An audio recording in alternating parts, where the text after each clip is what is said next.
When you buy a share in a company, that means you give money to the company, and then the company accumulates the funds so that they have enough working capital to do business.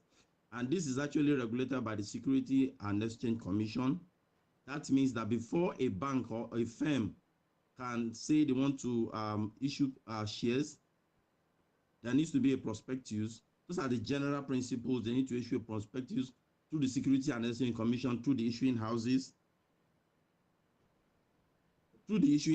and with that, then they can raise the quantum of funds they want to raise. Just like you said, some banks have been able to meet the capital base required for them. Some could not be able to. Some have not been able to meet it. They are doing what we call mergers and acquisition, and that is ongoing. Before the deadline, I'm sure some of the banks will be able to meet it. Speaking also to bond is a bit different from shares. There are also securities. It's a bit different from shares, just like you have mutual fund. But what bonds is more like a debt. A company or a firm buys into that debt. They issue that debt a document, and what the issuer gives is the person that is buying the bond, the person that is lending money to the firm gets the bond document that tells you that the company is owing the person. For bonds, we call it is a fixed interest income item. That means you are entitled to a fixed income from what the bank or from what the firm makes at the end of the year. It could be paid maybe half yearly, it could be paid once in a year. But for shares, it is basically a dividend which is paid at the end of the business year. And also, if you look at it, if you dimension it properly, the risk in share ownership is higher than the risk in bond ownership, because you are entitled to your fund, to your fixed interest income. So that's the basic dimension of the difference between a bondholder and a shareholder. A shareholder has ownership in the firm. A bondholder does not have ownership in the firm. His stake is more that I have a fixed income interest in that firm. That means at the end of a period, you must get your returns, which is, we call it coupon rate. It is calculated, it is stated on the form they issued, and then at that period, it will be issued, it will be credited. So let's assume that for the whole year, you're supposed to have like 140,000 based on the amount of bond you registered for with the company. That means half yearly you'll be getting like 70,000. So that's the basic dimension. But for shares, just to reiterate again, for shares, like I said, is dividend at the end of the year. Every company is expected to pay a dividend, which shows that it's a going concern, which shows that the firm is being managed properly. It's being managed properly. It's being managed properly for profit, and each shareholders gets a unit or part of the profit the organization makes. If the organization decide to declare dividend for shareholders at the end of the year, if they don't decide to possibly plow it back into the business, everything must be agreed by the shareholders in the annual general meeting. So I think I can stop at that. That's just the basic dimension between, or the difference you have between a shareholder and a bondholder. Thank you. Thank you, sir. We appreciate that. That's very, very explanatory. Thank you, sir. Then to the two other panelists. You see, especially the pastor and my brother, Bro Rifowomo, buying shares. You know, in those days, while growing up, we had that, to secure the future of your children, you have to buy shares so that when you are gone, they will enjoy. But I remember I read the news that a share that was worth millions of naira years ago, I think last 3 years now, the guy said the share is just worth 11,000. When is it the right time to invest into shares? Do we need to go to the mountain to pray that God should direct us? Or what are the signs that we should see before we can decide to invest into buying shares or stocks?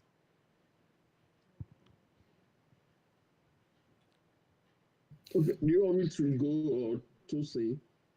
Okay, maybe let me go now. Yeah. In addition to what Benga says, shares and bonds are clearly different. When you talk about shares, you are a part owner of the company. If the company do very well, you earn a lot of dividend, you earn a lot of money via dividend. And if it doesn't do well, they may not pay you any money. That means you are just buying the shares, and the shares may go down, and the value of the shares may go down. But if you have bonds returns are fixed. Either the company do well or they do not do well. The bond is fixed. You have your coupon that which is like a profit they give you at the end of the year. And at the end of the bond, this bond is fixed, maybe for 10 years, maybe for 5 years, maybe for 7 years. At the end of the period, they give you back the bond. But with shares, if you invest in a company that is very good, your capital will appreciate and you earn good dividend. So, like your questions, like there are other things that you characteristics of both of them. That's how they work, and the risk, according to what my brother said earlier, the risk in bond are lower compared to the risk in dividend. In dividend, you are like a part owner of the company. So you die together, you blew together, so to say. So that's what we are saying when this, and the risk is very low. So it depends on your risk taste. Like you heard me say something telling people that earlier that I have a very low risk taste. I do more of bond than shares. Because at this stage of my life, I cannot go and start all over again. But for young people, they can risk a lot of money and put it in shares and all that. I'll still talk about when to buy shares and when not to buy. So your age determines your risk taste. Yeah. So the coupon, when you buy bonds, the risk is lower than when you buy shares. And for shares, you can buy and sell anytime. But there is a set maturity date for coupon. Like I said, it can be a 5-year coupon, it can be a 10-year, it can be a 20 years. Federal government sell like 20 years coupon bond, or 30 years. The federal government sell like that you can buy and keep for your children. It can be 30 years that the money will come back, but they will be paying you your coupon every six months. Yeah, so when we talk about what you look for when you want to buy your shares, one of the things you need to look first thing is to know your risk level. What is my risk level? Am I risk averse, or you take a lot of risk? Look at why you want to invest. Are you invest for immediate returns, or you are invest for the future? Are you investing for your children, or you are investing to get immediate returns? So what you need to look when you are investing is to look at the dynamics of the market. You look at the dynamics of the market. How is the market doing? I can remember around 2006, 7, 8, the market was doing very well. Everybody was rushing into buying of shares, and I did a lot then. Like I will be giving examples as I talk. I did a lot then, but the only thing I know is that I go in and come out. I have a target. I don't wait till the shares I buy for 10 naira becomes 50 naira. Immediately, I have 20%, 10 to 20% increase in my shares. I offload them because at that time I was very young. That's almost 20 years ago. I was very young and I would go into the market for profits, not for the future. So when I offload it, the profit I have on it, I divide it into two, keep half, add half to my capital, and go again and look. And you need to seek advice. There's some advice. You as a layman, like, because there are some people that work in the markets, that's their work. They know the dynamics of all these shares. And one thing I need to explain again is there are some shares that, based on what they are and their past trajectory. For example, shares for Cadbury, shares of organizations like Coca-Cola, Nestle, Nigerian Breweries. These are shares that these are food that people consume and people must eat. So shares of these companies are evergreen. They will always perform. And shares of like PZ, things that people use at home. What's these people that do all this soap that we use, all the detergents and all the things we use?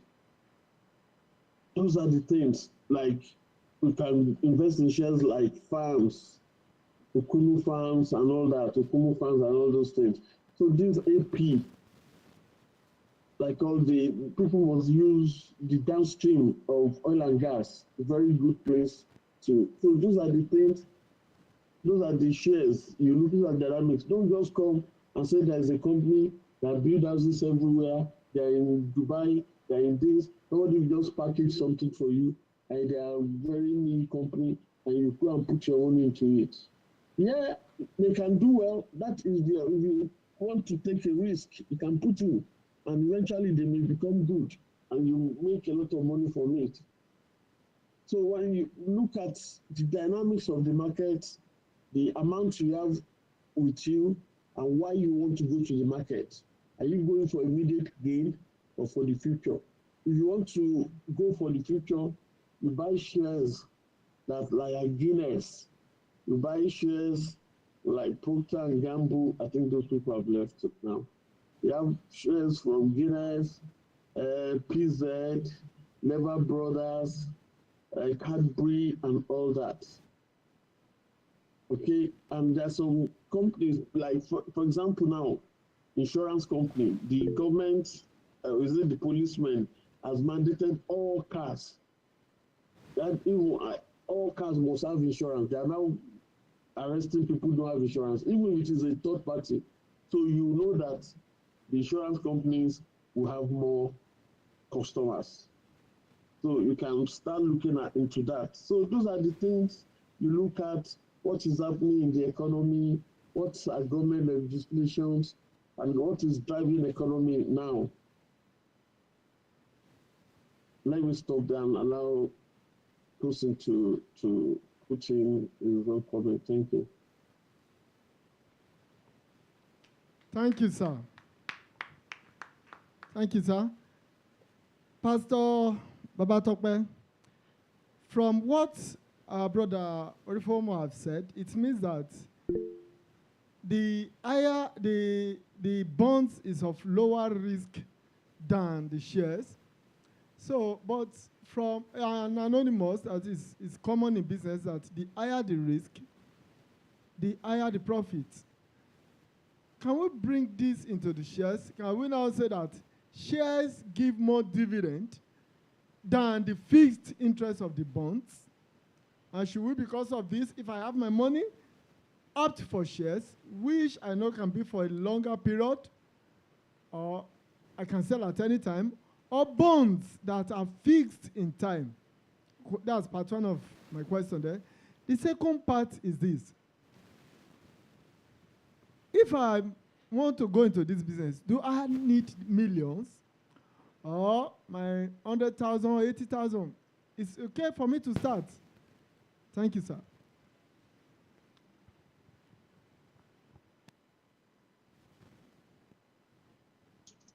You are muted, sir. You are muted.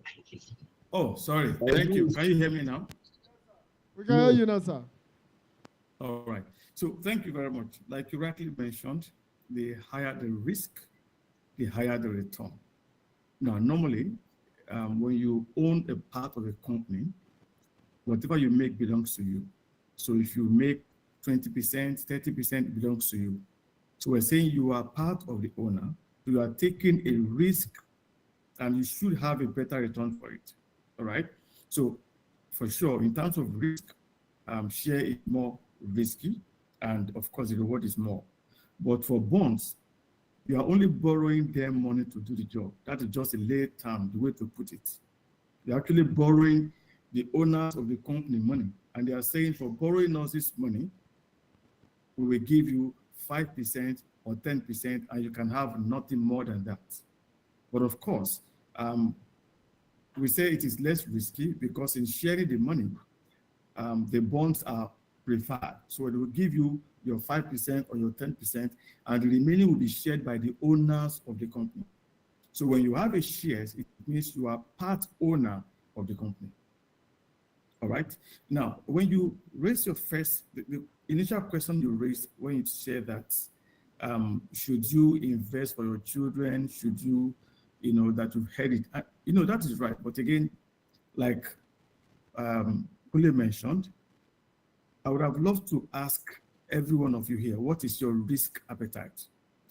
Back to what he said, because if you don't know your risk appetite, if you don't, put yourself on a scale, whatever we're saying here, it will be like a child's play. Okay, so what is your intention of going into shares? Is it just to make quick returns in terms of, shares? Is it just to make quick returns in terms of dividends, or you want capital gains? So there are two ways of making money in shares, or we can even say three. Number one, capital gains, because once the company is doing well, the price of the shares will increase. So, for example, people that bought into, let's say Zenith. Okay, Zenith, about 3 years ago, the price was about 37 naira. Last year, in 2025, 2 years later, the price has become 78 naira. So that's 100%. All right. So if your intention is for capital gain and to take profit, as soon as it hits 78 naira, you take your profit. All right. So your capital is gained. Then within this year, Zenith has given dividends, in 2 times. So your capital is appreciating. I mean, your money is appreciating, and you are getting dividends as well. Unlike somebody who is going into bonds, who only just to get his 5% or 10% and move on. So again, it depends on your risk appetite. And I love the way Kule puts it.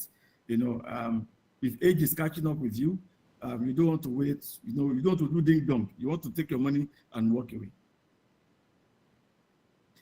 I think you asked one more question. I think I forgot the last question now. I have millions before I can invest in bonds and shares. Oh, no. Look, 5,000 naira, you can buy a share. But it's just that, the level of money you commit into it will be commensurate with the return. There are some shares that are 25 kobo per share, 5 naira per share. So if you have 5,000 naira and the share is 5 naira, you can buy 100, you can buy 1,000, right? So again, the money you put into it guarantees how much we get back. So someone that put 5 million, 20 million, we get, if the dividend is 2 naira times 2 million. If you put 100 share, it's 2 naira times 100 share. Thank you. I think Kule wants to say something, yeah? Right, let me just add a few words to that. Like you said, the more money you put, the more returns you have. One thing about shares is that it's you are not limited to buy shares in Nigeria now. Especially people that want to invest for their kids or for the future.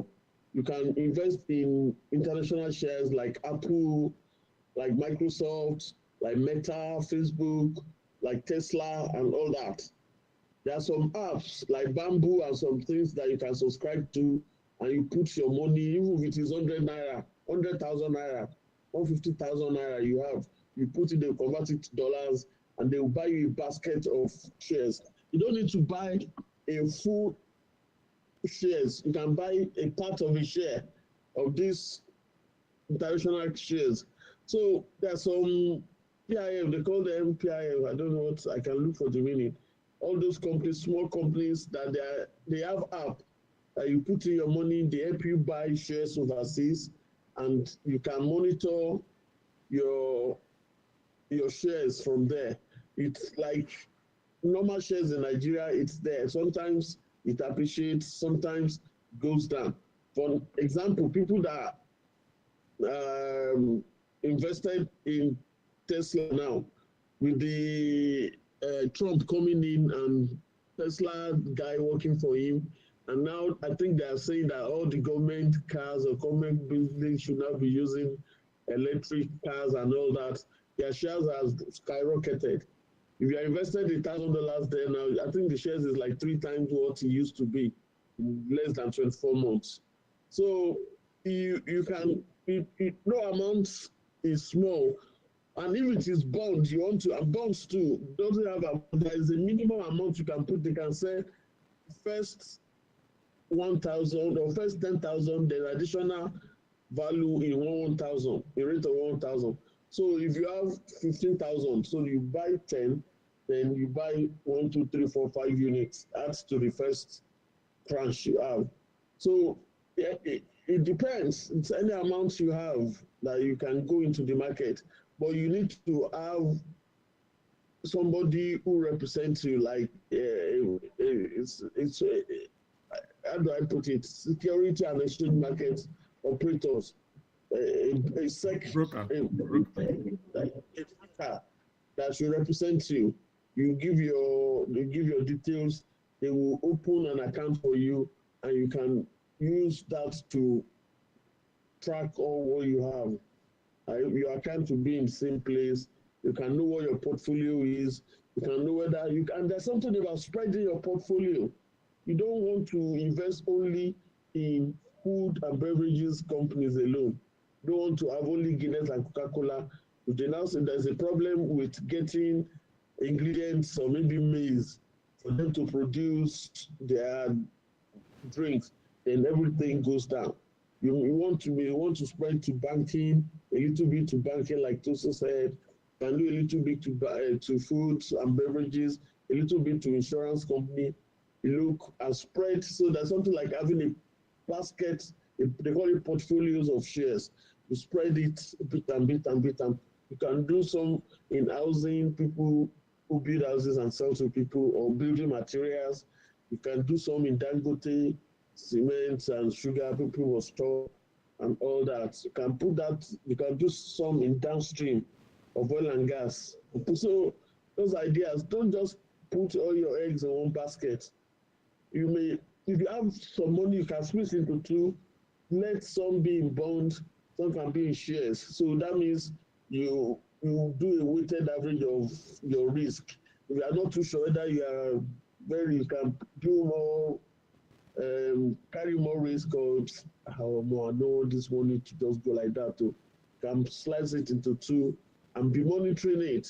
Don't just put money and forget about it. Have a time, maybe once or twice a week, or maybe 1 hour or 30 seconds every day after you close work for maybe between 4:30 and 5. Just log in, check how the market performed. You too will be well informed.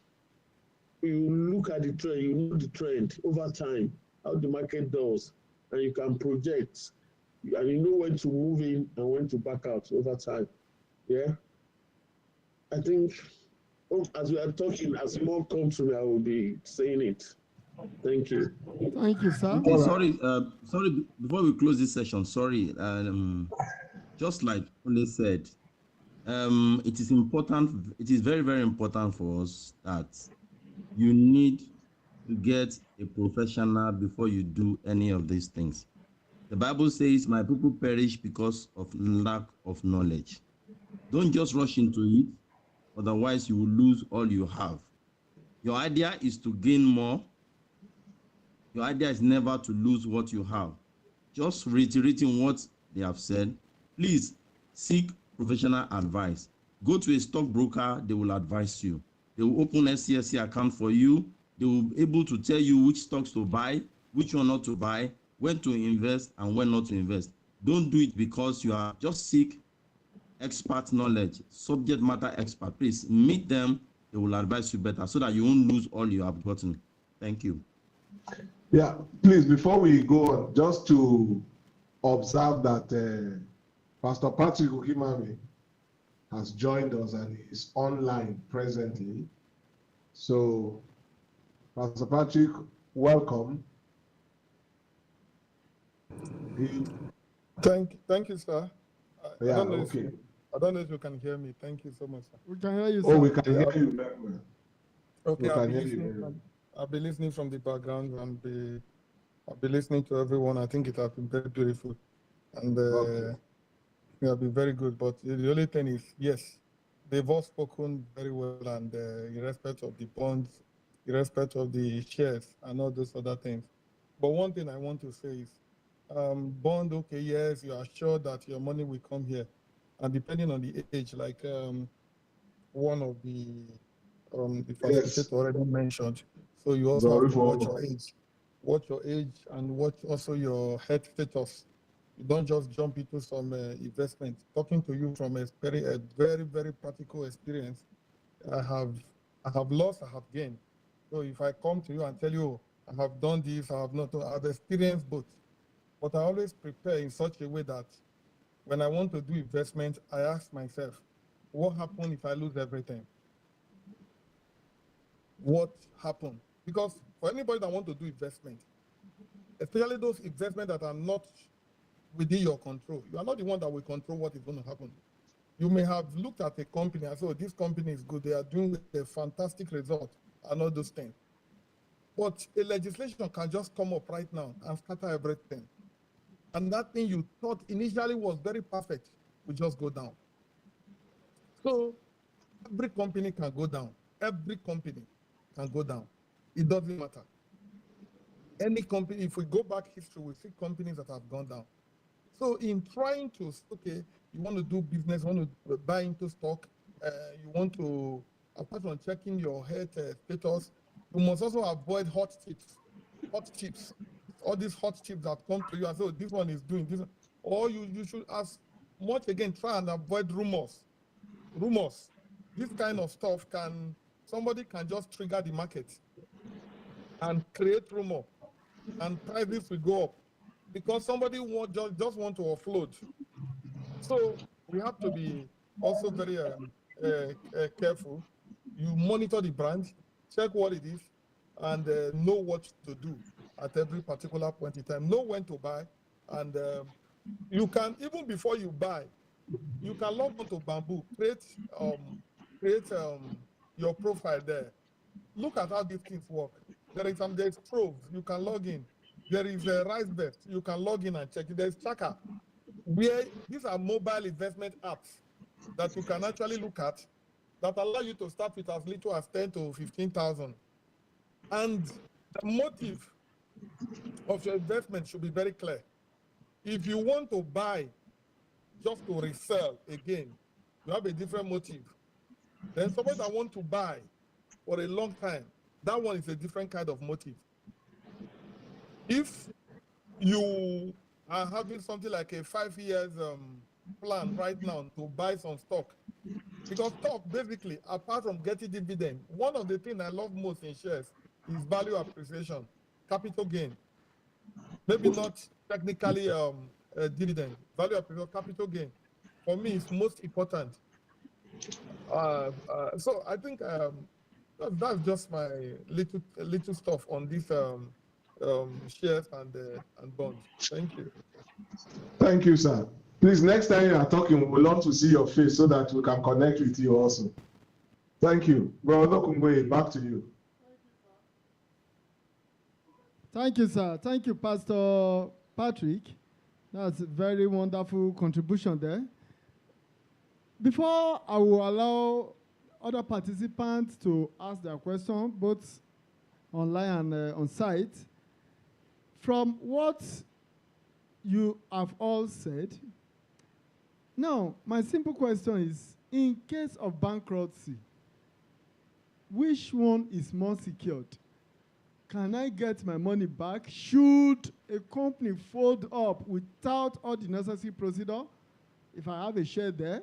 Or if it is bond, which one can it be easy for me to recoup my money in case of bankruptcy? Maybe due to war or due to a natural disaster that does not give room for proper procedure of a company folding up.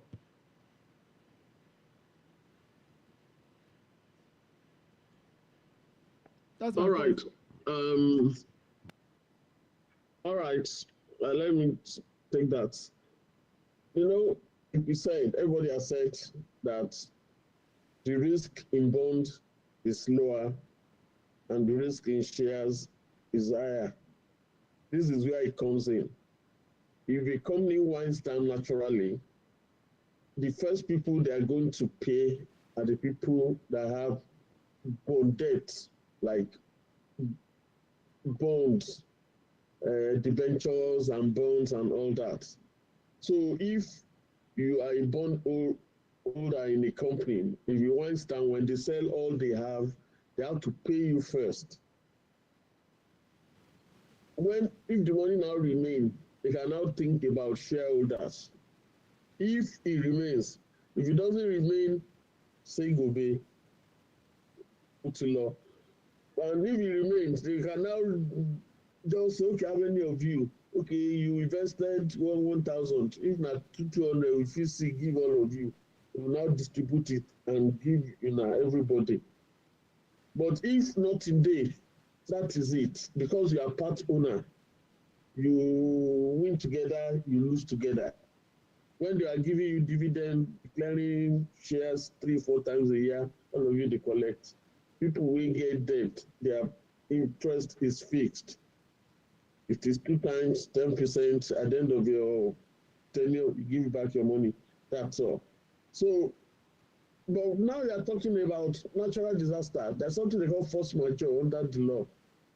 If it is like war or an act of God that caused it to go down, it's I don't know what the law says about that, but very, very hard for you that have debentures. But I think if debenture, there should be a cover for it. There should be a cover for it, so that you can be paid your money back. That's why they said the risk is very low. Your returns is also low. But if it is shares, it will only run all those debts. After the debenture holders, the bond holders, then your creditors or your debtors, maybe those people you buy raw materials from and all that have been paid, and every other person, the salaries of your staff, past salary owed has been paid. If anything now remains, that is only when they can now pay the what do you call it, the shareholders, because they are the last people that will be paid. They are the owners. It's like pilots or the sailor in a boat. That should be the last person to go. Everybody must be safe before the sailor now goes out. That is it. Thank you. Thank you, sir. Before I will give room for last comments about that. Brother Pastor Patrick has raised his hand. Okay, sir. The people moderating, please be looking at your screen for hand raises. Thank you. Yes, sir. Pastor Patrick, sir.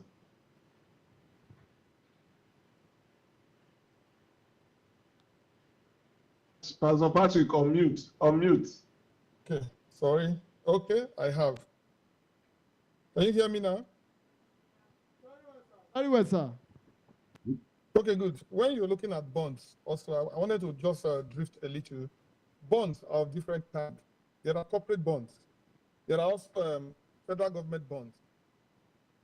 Well, like we talk about the issue of a company collapsing, that is particularly related to corporate bonds.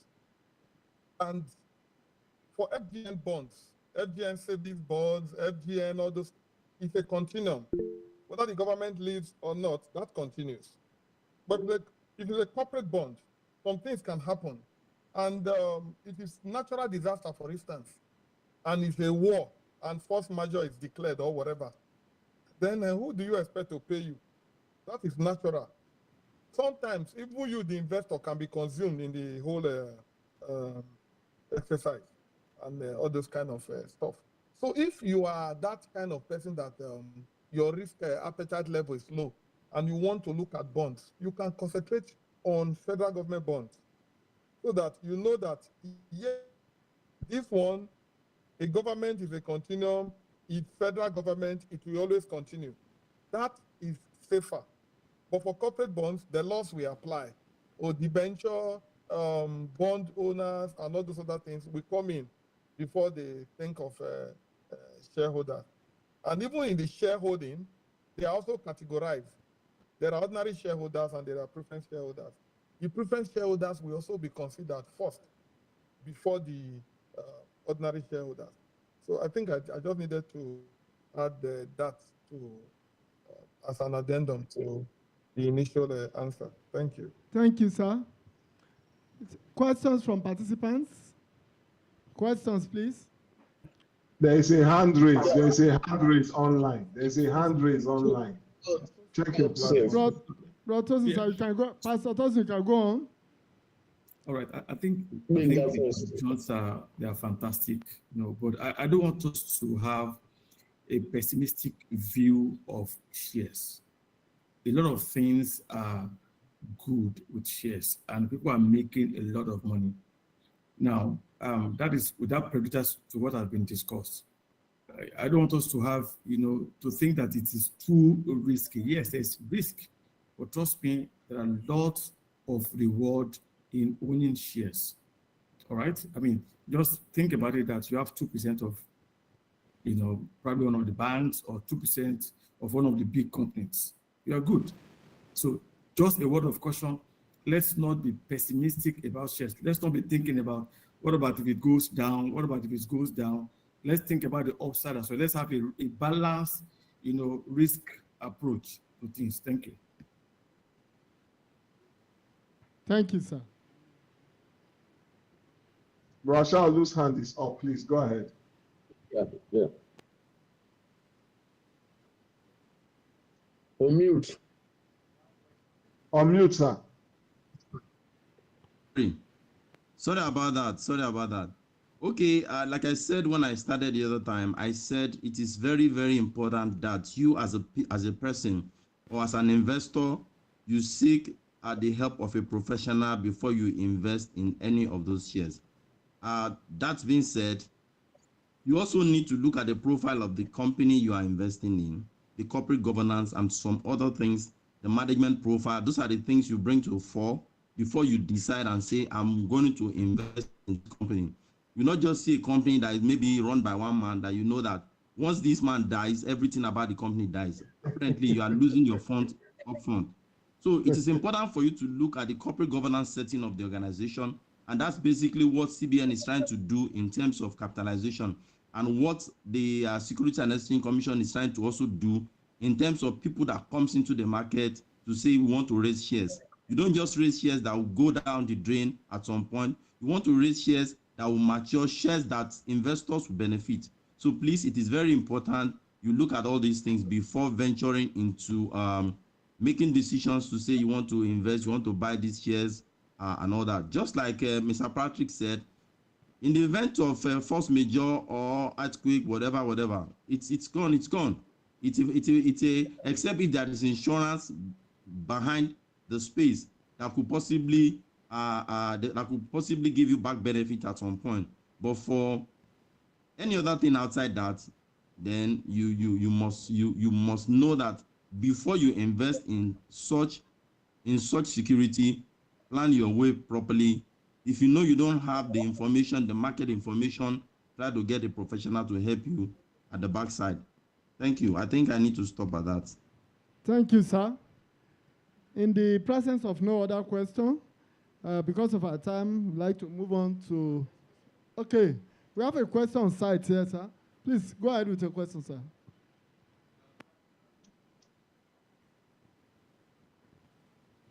Good afternoon. Thank you for the heart-blowing presentations from our facilitators.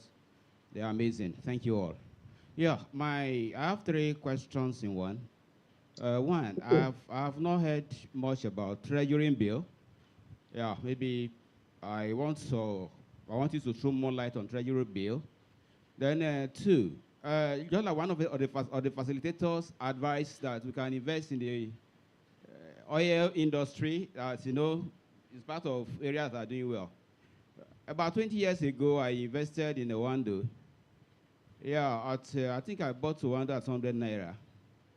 Today, price of Owando is less. I think it's about, is it 15 now? 15 naira. So both capital gain, everything lost. So, and that is that in the oil industry. Then 2. I also invest in Zenith Bank about 20 years ago. Because just like what you earlier said, the knowledge then that I had was not vast. My idea was just to just buy shares in the company and just leave it there. And that's what I did eventually. So, but up to date now, I've written to Zenith Bank more than 2-3 times now to even know my maybe gain on investment, on the capital investment, or my dividend. They've not replied me. Even Oando, I've not. It's only Access Banks that replied me. How do I go about it? Thank you. God bless you.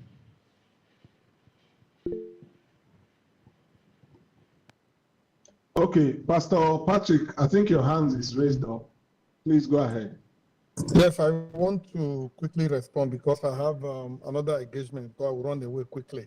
Number one, let me start from the last question, that you bought shares in Zenith Bank and other banks and other places, and you've not, you don't even know the status. You can, for the number of years you bought, I'm very sure that you've gotten a lot of dividend, and those dividends, you've not collected them. There's a site I will drop on this place. You just go there, click on that site, put your details there, your BVN and everything correct. Once you put your BVN correctly on that site, on claim dividend, all the shares you have interest in will come out. And instantly, you will click on all your shares there, and before the end of this month, every of your dividends will be paid into your account. You will receive the alert immediately. You don't need to bother about that. There is already a procedure for receiving unclaimed dividends. I think that one solved that. Then, on the issue of treasury bills, it's a very good one for also people that are. Usually treasury bills, the rates are usually higher than fixed deposit, and treasury bills is a safe haven. Sometimes the rates get to like 20-something% per annum, and you have it on both primary and secondary. And this is done by commercial banks. It is, this is an area I am very practical in. Last week, I will tell you what I did for a client that wanted to do treasury bills. The client came to me and said, oh, I have 5 million naira. I want to do treasury bills. At the time the client came, there was no primary option. So we did secondary. And for the secondary, we got it at 15 point something %. And take note, when you do treasury bills, you are not, there is no within tax on treasury bills. There are some charges that will be taken, and all these charges put together, they are not up to 1% that will be taken as charges. And what treasury bills does is that they pay you your interest upfront. So what I did for this person was that I told the person that say, well, we'll do the transaction and you will have more than 15%. Because the person told me from onset that he was not interested in the interest immediately, that he can take it at the end of the year. So we did a 360 days at 15%, and we got about 700 and something thousand. We got 700 and something thousand. What we did again was that, oh, the person had to know, sir, I have another money about 200 and something thousand. If I add it to that 750, what can I do? I said, bring the money. So the person brought the money. We made it 1 million naira. We did another secondary market again that will mature the same day. So at maturity, the person will get 6 million. When we did the second 1 million something, we got about 100 and something thousand again. Now do the mathematics.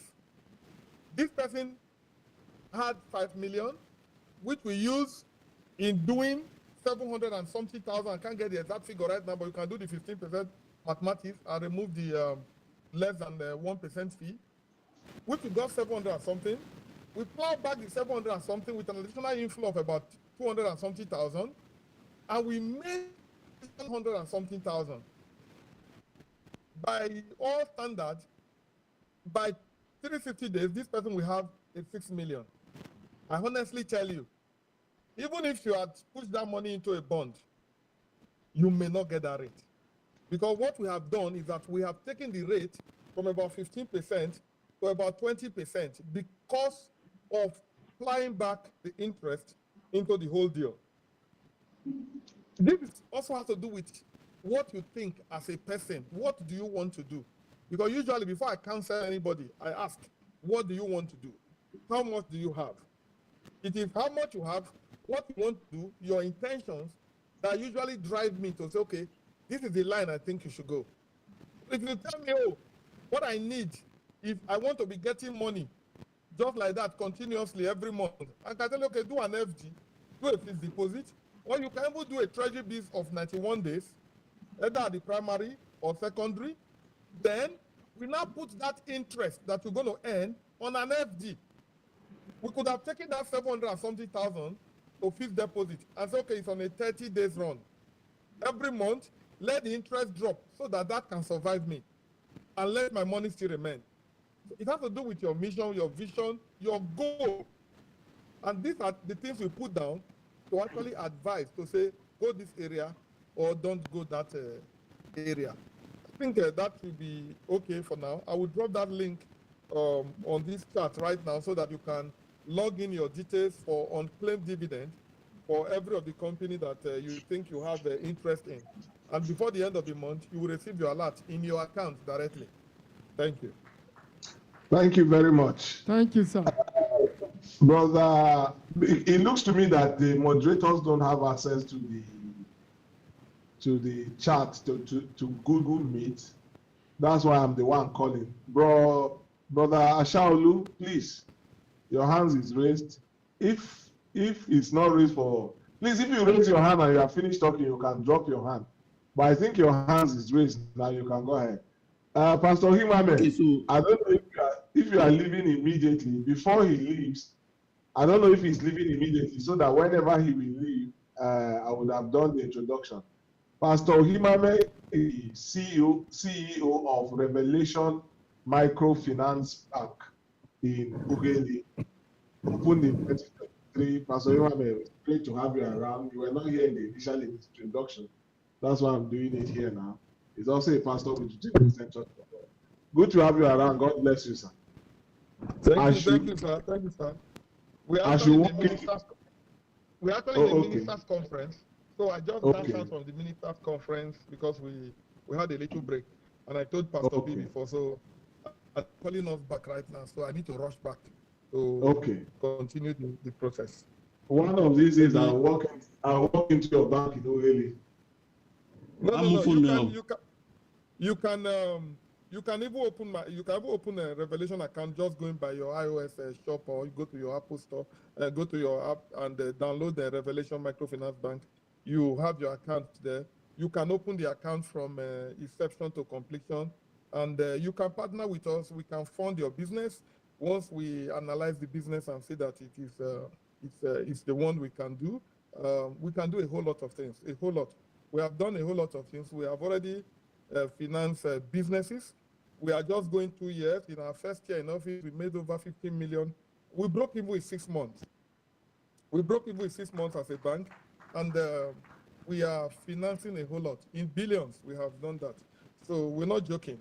If you actually have a verifiable business, a business that we can analyze and say, yes, this is a business that we can go into, not just trying to garbage in and garbage out. And if we see those ones, we know them, and we can partner with you. So you can go to our website, www.revelationmfb.com. You can go to the App Store, download the app, open an account, start transactions immediately. You don't need me. Everything is digital. You don't need me at all, except when you need a loan. I want to walk in to see you in that bank. That's what I intend to do. Okay. You'll be most welcome, sir. Yes, sir. Thank you very much. God bless you. So much. I will drop the link for the dividend, so that anybody that has it can just fix it. Thank you, sir. Thank you. Brother Ashaolu, please go ahead.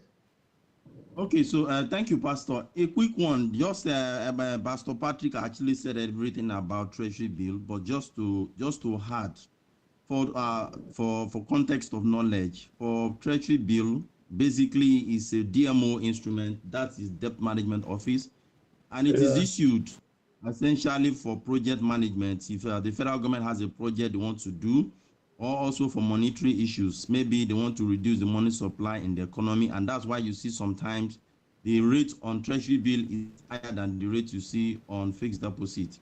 So it is also good for you. Once you see that the rates are higher, you try to lock your funds in.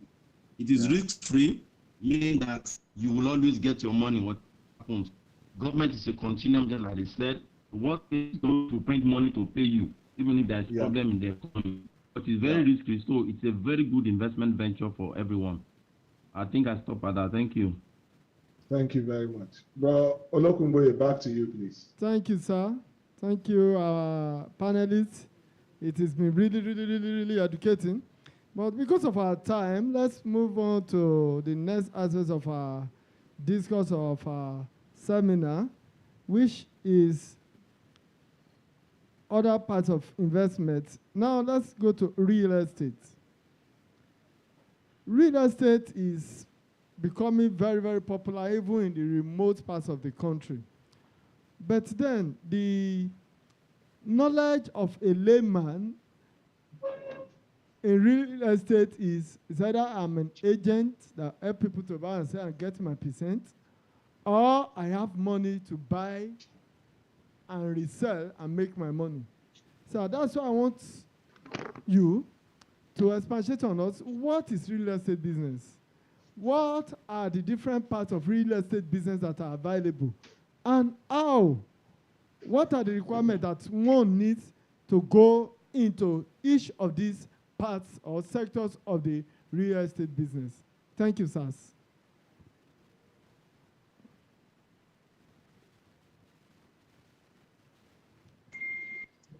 Okay, let me go. Let me take a stab at that. Real estate basically means anything that's in between land properties.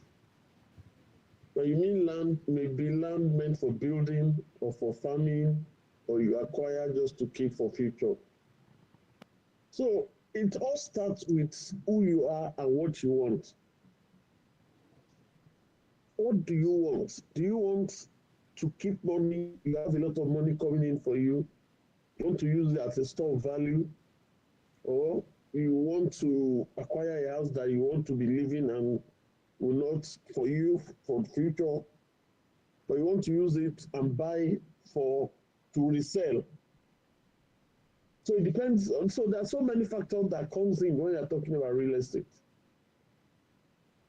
I'll give you an example. I bought 3 plots of land in 2008. You know, I will tell you, I did a lot of shares when I was in about 2000, 2007, 2008. And every profit I see when I buy share, I invest it in real estate. There is a plot of land I bought for 2.4 million that year, that today is worth more than 50, 60 million naira. There are some that I bought for 1 million that year. I'm not sure whether they worth more than 2 or 3 million, almost 20 years later. So it depends on what you want to do. And it depends. And one thing we should not forget is another thing is God factor. In everything you have to do, put God first. When you want to acquire anything, make sure you do due diligence. Either it is a land, or you want to buy a house, or you want to secure a farmland, talk to God, let God involved in the first place. Secondly, do due diligence. Make sure if you are talking, for example, I have a farmland, I have about 20 hectares there. So you want to buy, don't just talk to anybody and they bring somebody to you. These are the owners of the land. those are the children of the owner. You can pay to them.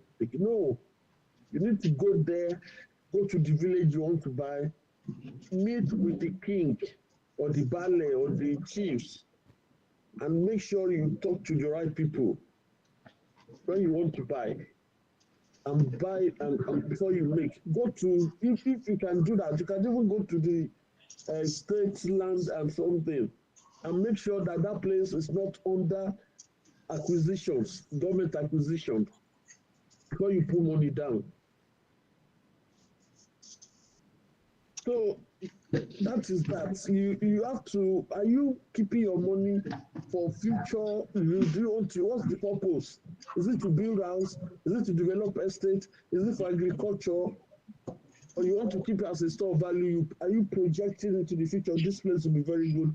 There is a plan that they want to do a dual carriageway past this place. Look at Lagos Calabar Expressway now. It has been in the plan for so long. Anybody that knows that plan will have position and get land around that place. That's all the lands that are that place that are selling 2 million, 1 million before have jumped to like 10, 15 million because of the access road they are building past it. You get what I'm saying? So that's, like I said, the God factor, do due diligence, get information, and invest. And start, don't wait till your money is 100 million before you start buying houses or buying land. You can buy small. And if you can avoid it, don't buy land from Omonile, buy land from where there is like people selling estates that they have a corporate CEO. It's better that way. Though there are some of people who are criminals among those people selling lands like that. That's why your due diligence is very, very key. So you buy people that have a corporate CFO that have estates. If you buy in an estate, it's better. Better that way than to just go and meet somewhere and they sell land to you. If you just develop in a couple of years, you sell to another person. And when you start making us, they will give you another place inside, which you will not like. Let me stop there. Let me allow other people to talk. Thank you. Thank you, sir. Now, before I will open the floor for questions, I would like the two other panelists to chip in to what. Okay, I can just jump in on a few things, which I think are new areas of making money in real estate. I've seen people who, although they are not the owner of the building, they rent an office space and cut it into different space. They call it shared office. All right. Although you are not the owner of the building, you rent the office, and you cut the space into different offices, and you rent it out to people. I have few people who are making a lot of money by doing that. I hope you got it. It's called shared office. All right. So if you want to do that, it is easy. Just get a place, just rent probably a flat, cut it into different offices, and invite companies to come and use it to make it, do it very well. Internet, AC, and that. And people come and they pay rent. And it's ongoing. One. Number two, there are a few things that the government is doing that I think it's important for us to plug into. One of it is called the MREFs, okay?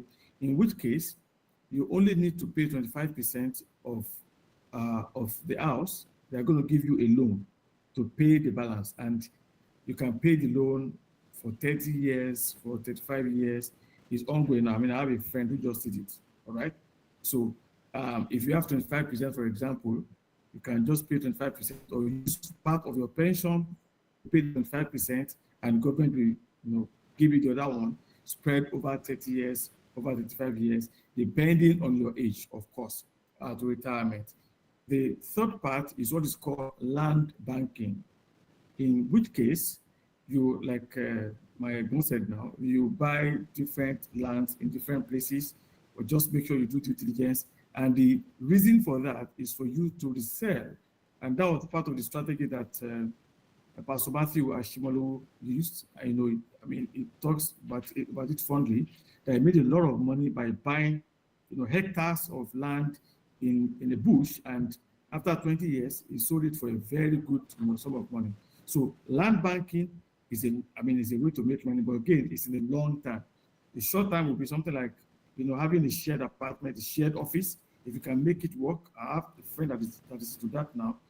Then Airbnb, if you're in a place where hotel is expensive, all right, you can actually rent probably 4-bedroom, all right, and use it as Airbnb, register, and people will come every night, every day they come, and you make your money easily. So there are a lot of opportunities in the real estate space. Thank you. Thank you, sir.